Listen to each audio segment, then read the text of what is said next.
Saludo cordial, mi nombre es Cristian Camilo Santos Ardila y a continuación presentaré los momentos históricos relevantes de la comunicación para el cambio social.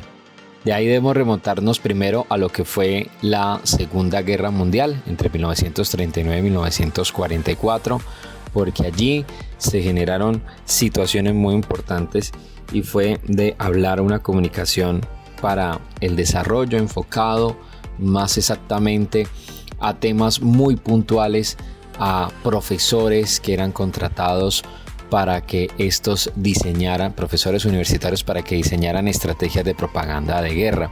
Esto pues marca un crecimiento exponencial para la prensa, la radio, el cine y también a lo que sería ya la televisión, generando incluso instrumentos propios, estos últimos en el tema de la televisión para el cine, que marcaría también una era. Esta situación sin lugar a dudas pues también marcó un inicio en lo que tiene que ver con la comunicación hacia donde debe irse dirigido. Llegan los años 50 y 60, ya ha pasado la guerra y en la etapa de posguerra pues obviamente hay toda una crisis y pues ya nadie compra tanques, ya nadie compra armas, es así que las empresas deben reinventarse y existe un cambio tanto en la zona de la industria como también en la publicidad, porque ya se deben vender tiempos de paz. Es por eso que Europa, que está devastada y en grave crisis económica, se encuentra allí, y también se habla del tercer mundo, de África, de Asia y también de América Latina, que pues también han vivido sus propias situaciones a causa del colonialismo, también del imperialismo causado por las potencias. Toda esta situación pues genera de que haya pues un proceso en el cual empiezan estos grandes países a empoderar de cierta forma o de generar de poder adquisitivo a estos países llamados tercermundistas para que tengan el poder adquisitivo suficiente y así comprar electrodomésticos y comprar un sinfín de cosas que iba a generar pues aquellos que antes estaban generando armas y estaban generando toda una industria para la guerra.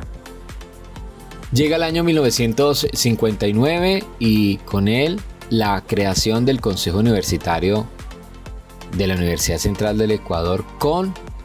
el Centro Internacional de Estudios Superiores de Comunicación para América Latina, CIESPAL. Iniciativa que arrancó en el año de 1956 cuando la UNESCO creó el Centro de Estudios Superiores de Periodismo en Estrasburgo.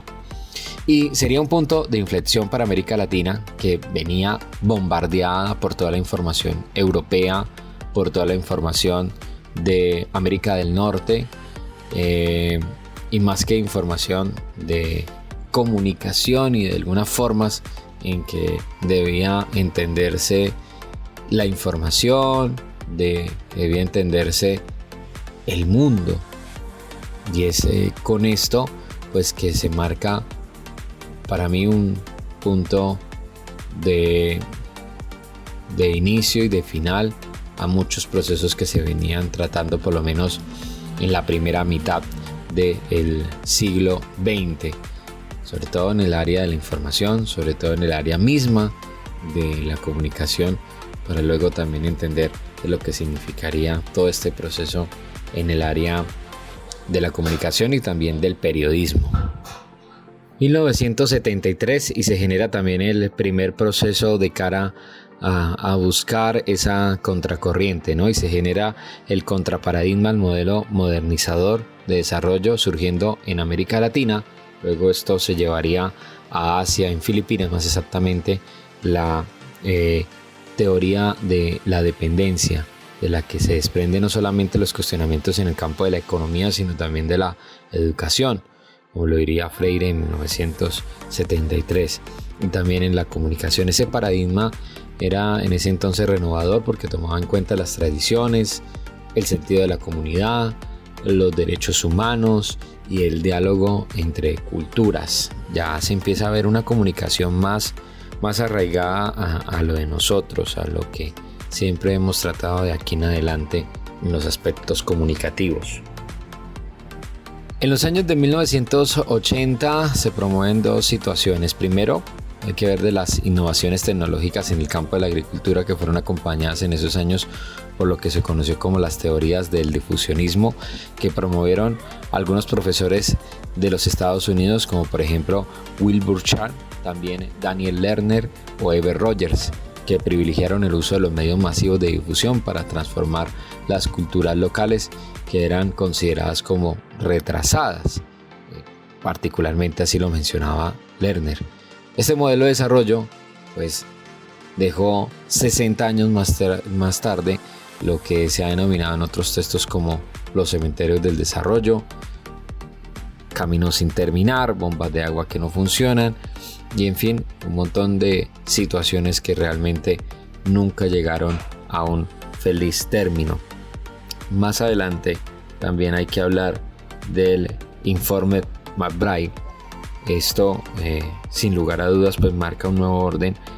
mundial de la información, pero también de la comunicación como la conocíamos hasta ese momento, y que pues generó situaciones muy puntuales en ese aspecto. En la década de los 80 se plantea pues una de las preocupaciones centrales en Latinoamérica, como lo era el desarrollo de las políticas nacionales de comunicación, que allí se pudiera contrarrestar la presión hegemónica de los medios de información comerciales. En esa época pues la UNESCO estaba lleno en ese espacio a un costo muy alto, alentando en cada país la definición de políticas nacionales en franca confrontación con Estados Unidos, que pues este último, por sentirse amenazado por una ola de posiciones contestatarias, se retira de la UNESCO y dejó que esa organización de las Naciones Unidas con un magro presupuesto. Pero para hablar de la comunicación para el cambio social, el paradigma más reciente entre aquellos que surgieron después de la Segunda Guerra Mundial, pues se empieza a hablar de esta situación bajo las experiencias de comunicación alternativa y participativa. Y en las acciones de comunicación para el desarrollo, pues debemos remontarnos a lo sucedido en el año de 1997, que tras una serie de reuniones entre especialistas de comunicación y participación social convocadas en Bellagio, en Italia, por el Consorcio de Comunicación para el Cambio Social, pues discutieron el papel de la comunicación en los cambios sociales en el siglo que se avecinaba, porque hablar de la comunicación social o la comunicación para el cambio social